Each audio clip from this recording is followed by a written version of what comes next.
नदिया किनारे मोर बोले हमारे पिया हमसे न बोले। नदिया किनारे मोर बोले हमार पिया हमसे न बोले। सासू जी बोले ससुर जी बोले, सासू जी बोले या ससुर जी बोले। छुटकी नदिया न बोले हमार पिया हमसे न बोले। छुटकी नदिया न बोले हमार पिया हमसे न बोले। जेठ जी बोले जेठानी जी बोले, जेठ जी बोले जेठानी जी बोले।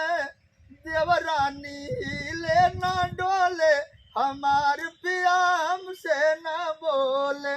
देवरानी हिले न डोले हमार पिया हमसे न बोले। नदिया किनारे मोर बोले हमार पिया हमसे न बोले। देवर जी बोले देवरानी जी बोले, देवर जी बोले देवरानी जी बोले। बड़की नदिया न बोले हमार पिया हमसे न बोले। बड़की नदिया न बोले हमार पिया हमसे न बोले।